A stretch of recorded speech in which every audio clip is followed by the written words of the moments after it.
What's the worst I hate to break it to you moment you had with someone? I had a guy working for me that was extremely nice, easy to get along with, and wildly inept. Not even like low effort but just, not capable of learning seemingly basic tasks. We tried everything. Coaching, giving him legitimate checklist instructions, having a team lead sit with him for a couple weeks to walk him through basics, everything. Everyone said the same thing. He just couldn't do the job. Everything he did had to be double checked by somebody else, which meant that we might as well have somebody else do it. But everyone liked the guy, they thought he was easygoing and cool to be around, everything. But still he just straight up couldn't do that job. So I had to find another place for him in the company that would better match his skills. The option would be for him to either take the lower job with lower pay, or he would be fired, with severance. I was not looking forward to the conversation. I called him in for a one-to-one to break it to him, and the first thing he started with was, "Hey boss, before we start I just want to tell you that I really feel like I've been doing a great job here and I would like to talk about a raise." Yeah, that conversation was not a fun one. I had to tell my friend that the online girlfriend he'd been talking to for months was actually a scammer using stolen photos. He was planning to send her money to come visit, and breaking the news to him was one of the toughest conversations I've ever had. Not me, but I went to visit my dad at his job, and he has an employee there who was kind of bragging to his other co-workers about how well he has been doing at the job and thinking of asking for promotion. My dad later told me that he fired the guy later that day due to poor performance despite multiple attempts to help him. Lol. My best friend in high school was overweight and would sweat profusely. We would come in after lunch in Texas and he would smell awful. I think he would wear his clothes without washing them after sweating. We had English after and the AC sucked, so teacher put a fan in the window. He would sit in front of the fan and blow his funk over everyone. The class got together and voted that I should be the one to tell him. Well, I had to break it to him that for the last year he has smelled horribly. I felt pretty bad, but he never stunk again. Oof, definitely the time I had to tell a friend that the business opportunity he was so excited about was actually a pyramid scheme. He was so hyped, talking about how he was going to quit his job and be his own boss. I tried to ease into it, but there's really no soft way to say, "Hey man, you're about to lose a lot of money and ruin your friendships." I came back from my first day of finals in my first semester of college to find 2 women in suits and a campus police officer waiting for me. The women were mental health counselors from the university. One of them tried to talk to me but started crying, the other one couldn't say anything either. It was finally the cop who told me that someone had broken into my mother's house that morning and murdered her, my mom. I had an upper management type guy try to explain to me, in a very condescending way, how a specific device works and how to install it. All completely wrong. I wrote the manual for it, I own the patent, it's named after me. My sister-in-law. My niece plays field hockey and I love her. She plays in 2 different leagues.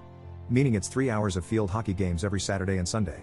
My sil expected me and my husband to drive an hour one way both days to watch niece play and pay rapt attention the whole time. Did I mention the games are at 7 a.m.? We did this about once a month on either Saturday or Sunday, and I guess this wasn't enough for her. We had to tell her that we loved niece but we weren't going to be as involved as she was in the league. I used to work in a customer care call center for a major telecommunications company. A woman called in one day to inquire about $299 charges on her bill from Lava Life. She kept pressing about the charges, what they were, and I had to explain to her that Lava Life is a dating service and that the charges were legitimate. If she didn't make them, did someone else live in her house who might have? There was only her husband, and I heard her go from ... but he would never. Do I have to go now as it set in? That was almost 20 years ago now and I still feel awful about it. There was a rule at my job where only one of these 2 supervisors could be off at a time. One of them loved to take a full week off work during holidays, to get more bang for his PTO buck. One year, he had Thanksgiving week off, but the other supervisor had family come to town that week on late notice. The other supervisor asked him to cancel just one of his days so she could spend the day with family. He declined, even after she basically begged him, and he even said he didn't have anything to do that day. She then proceeded to take PTO days every Wednesday of a holiday week for the next calendar year, effectively blocking him from taking his cheap weeks off. He told me that he thought it was funny because he knew she didn't have enough time to take all those vacation days off, and she'd eventually have to cancel some of them. I got to tell him, I hate to break it to you, but she only took 2 hours off each of those days. See, the rule didn't differentiate between a partial or whole day, so she only had to burn 24 or so hours to block him. He looked devastated. It was kind of petty on both of their parts, but I give her credit for being creative in her retribution and don't blame her a bit for what she did. My sister and her husband had a newborn baby. 4 days old, my sister's husband turned to me and said he'll sleep soon, right? When I got the call that my mom had passed, they wouldn't say that she had passed, or that she had died. They kept saying medical things like, she doesn't have a pulse, she is not breathing, etc. It took a long time to understand that they were saying she was gone, and that it was final. 15 years ago, my friend's father sadly passed away shortly after we graduated college. It was devastating for him. He figured he'd at least get a nice money boost to help him get back on his feet, but unfortunately, his father kept it a secret that he was deep in debt and had no liquid cash to his name. My friend had no support, and fell into a terrible depression. He was broke, he couch crashed with me and our friends for a while, he quit his job. And he got comfortable with this new lifestyle. 2 years later, He's still spending a month here and there with various friends around the city, eating their food, occupying their couch, sipping off their booze cabinet, using the terrible tragic passing of his father as his reasoning for being the way he was. It had been 2 years, we understood the pain he felt was real, but it was really time for him to actually get back on his feet and taking care of himself. We didn't know how to explain it to him, but we all felt he was taking advantage of us, and was using his father's death as an excuse to just not get a job.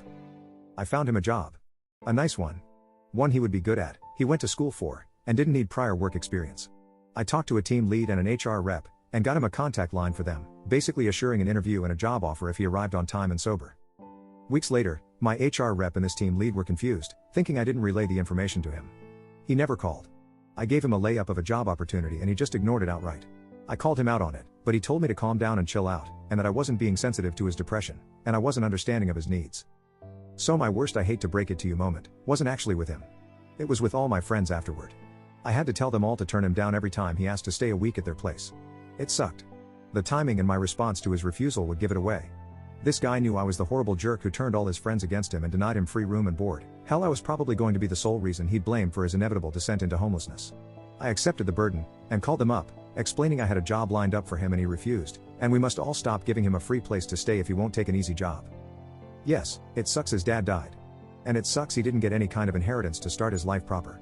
It sucks he felt this terrible depression that lingered for years, and most of all, it sucks he had a group of enabling friends like me who humored it for so long it just became his accepted norm. We failed him. He didn't end up homeless, though. Without us offering his jobless butt a couch to crash on anymore, he ended up moving in with his aunt. Apparently she didn't take his excuses, didn't put up with his laziness, and did all the things we should have been doing all along. No booze allowed. No weed. No gaming after she went to bed. She only had one TV in the house and it was for Food Network only. He got a job developing 3D assets for VR titles, and started moving up and up creating VR experiences for architecture companies. Dude still hates me probably, and I'll admit I made mistakes to justify it. But I'm really grateful his aunt was there. I did what I needed to do, but it would have been even 10 times worse if he did end up living on the streets, still blaming his father's sudden death for his 2-decade-long predicament.